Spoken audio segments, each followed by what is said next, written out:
Hello बच्चों, welcome to बायोबाइट्स। तो last video में हमने देखा था कि एंडोस्पर्म के अंदर कितने नंबर ऑफ क्रोमोसोम्स प्रेजेंट हैं। तो क्योंकि आपके बोर्ड के एग्जाम आ रहे हैं और कहीं ना कहीं थ्योरी के साथ साथ आपकी न्यूमेरिकल पे भी बहुत एक अच्छी पकड़ होनी चाहिए, तो इसी के साथ जो है अभी हम कर रहे हैं एक दूसरा न्यूमेरिकल जो कि बेस है आपके जेनेटिक्स पर। तो देखो, क्योंकि ये जो प्रॉब्लम है ये जेनेटिक्स पर बेस है, तो इसके लिए आपको सबसे पहले जो मेंडल्स की जो लॉ है, ठीक है, वो सब कुछ बहुत ही अच्छे से क्लियर होना बहुत जरूरी है। तभी आपको जो ये प्रॉब्लम्स होती है यानी जो न्यूमेरिकल्स होते हैं वो आप बहुत ही इजी फॉर्म में कर पाते हैं। तो फिलहाल हम यहाँ पे ले लेते हैं ये प्रॉब्लम को। तो सबसे पहले हम इस प्रॉब्लम को रीड करते हैं।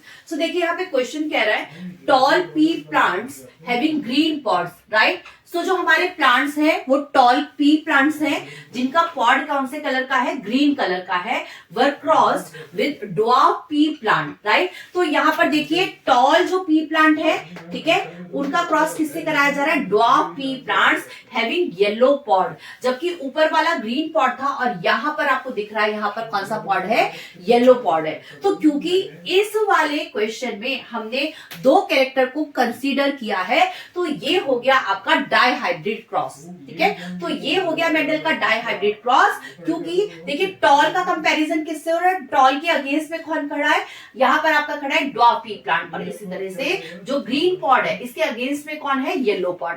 तो यहाँ पे दो कैरेक्टर को आपने कंसीडर किया। So out of 80 plants, out of 80 plants how many are likely to be tall. Question पूछा जा रहा है कि in the F2 generation, F2 generation में कितने जो प्लांट्स हैं वो टॉल प्लांट्स हैं। तो देखिए, अगर टॉल पी प्लांट इसका मतलब डोमिनेंट है किस पर, ड्वार्फ प्लांट पर, तो ड्वार्फ प्लांट के लिए मैं स्मॉल टी ले लेती हूं। इसी तरह से जो ग्रीन पॉड है, ठीक है, वो डोमिनेंट है येलो पॉड पर, तो यहां पर हम ले लेते हैं, ठीक है। सो यहां पर आप देख सकते हैं कि जो टॉल वाला कैरेक्टर है वो डोमिनेंट है कहां पर, आपके ड्वार्फ प्लांट के अगेंस्ट, और इसी तरह से जो ग्रीन पॉड है ये डोमिनेंट कैरेक्टर है आपका येलो पॉड के अगेंस्ट। सो यहां पर हमने इसको इस तरह से मेंशन कर दिया। सो देखिए, यहां पर पहले जो F1 जनरेशन आएगी, तो यहां पर F1 जनरेशन नहीं बल्कि वो आपसे कौन सी जनरेशन के बारे में पूछ रहा है, F2 जनरेशन में कितने टॉल प्लांट्स एग्जिस्ट करेंगे। तो क्योंकि आपको इसके लिए जो मेंडल का लॉ है, ठीक है, वो पता होना चाहिए। जो लॉ कहता है इंडिपेंडेंट असॉर्टमेंट, तो लॉ ऑफ इंडिपेंडेंट असॉर्टमेंट जहां पर आपका डाइहाइब्रिड क्रॉस करवाया गया था, दो कैरेक्टर को कंसीडर करते हुए डाइहाइब्रिड जब क्रॉस कराया गया तो क्या रेशो आई थी उसमें रेशो आई थी 9। सो देखिए, जो इसमें डाइहाइब्रिड जो क्रॉस हुआ था इसमें जो रेशो थी वो थी 9:3:3:1, ठीक है। तो टोटल जो हमारा इंडिपेंडेंट असॉर्टमेंट वाला जो लॉ है उसके अकॉर्डिंग, क्योंकि दो कैरेक्टर को ध्यान में रखते हुए जो क्रॉस कराया गया था, तो उसकी जो रेशो थी हमारी 9:3:3:1। सो इन टोटल अगर मैं देखती हूं तो मेरे पास कितने प्लांट्स थे, तो 9 and 1 10, 10 और 3 13 और 13 3 कितना हो गया आपका 16। तो out of 16 here I can see जो 9 प्लांट्स थे, ठीक है, वो कैसे प्लांट्स थे, tall with green pod, right. So जो 9 प्लांट्स थे यहां पे लिख देते हैं हम tall with green pods. With green pods का जो रेशो था वो कितना था 9, लेकिन 9 तो टॉल थे out of what, out of 16।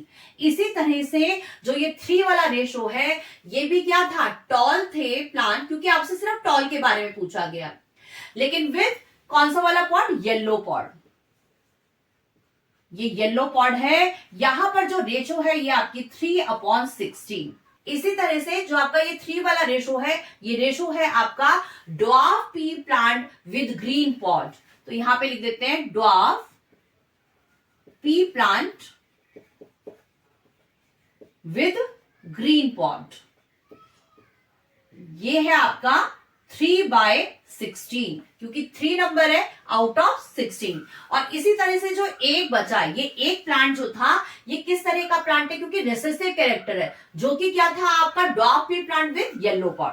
तो dwarf pea plant with yellow pod.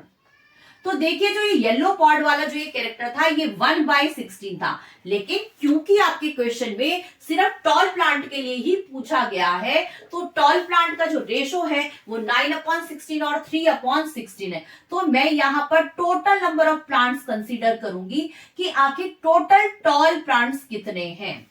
तो यहां पर मैं देखती हूं कि क्योंकि नीचे का देखिए जो इसका बेस है बिल्कुल सेम है, तो यहाँ पे 16 आ जाएगा, यानी 16 1 जा 16, देन 9 1 जा 9 और 16 1 जा 16, देन 3 1 जा 3। तो यहां पर हो गया आपका 12/16। ठीक है, ये कैसे है, ये टॉल प्लांट है। ये किसके लिए कंसिडर किया जा रहा है, आपका टॉल प्लांट के लिए कंसीडर किया जा रहा है। तो आपका जो ये रेशो आ गया, ये आया 12/16, यानी 12 आउट ऑफ 16 जो प्लांट्स थे, 12 प्लांट आउट ऑफ 16 में से जो थे वो हमारे टॉल प्लांट थे, राइट। लेकिन आपसे क्वेश्चन पूछ रहा है आउट ऑफ 80 प्लांट्स में से टॉल प्लांट कितने हैं। तो हम क्या करेंगे इस क्वेश्चन में, 12/16 इंटू 80, क्योंकि आपसे आउट ऑफ 80 पूछा जा रहा है। तो यहां पर हम ले लेते हैं 4 4 जा 16 और यहाँ पे 4 2 जा 8 और ये 28, देन 4 5 जा 20, और अदरवाइज 16 5 जा जो है आप 80 भी ले सकते थे। सो इस तरह से हमने इसको सॉल्व कर दिया, देन 12 5 जा 16। तो ये हो गया आपका आंसर 60, यानी जो आपके टॉल प्लांट्स है उनका नंबर है 60। तो 60 जो प्लांट्स हो गए आपके पास, कैसे प्लांट्स हुए, टॉल प्लांट्स हुए। ये कैसे हो गए आपके टॉल प्लांट्स। तो ये दिस इज द आंसर। तो इसी के साथ हमारा ये वाली प्रॉब्लम तो हमने कंप्लीट कर ली है। आई होप सो कि आपको ये समझ में आ गया होगा। लॉ ऑफ इंडिपेंडेंट असॉर्टमेंट की रेशो पर ये जो था क्वेश्चन डिपेंड था। तो आप बहुत ही इजी वे में आप इसको सॉल्व कर सकते हैं अगर आपको लॉ ऑफ इंडिपेंडेंट असॉर्टमेंट बहुत ही अच्छे से पता है।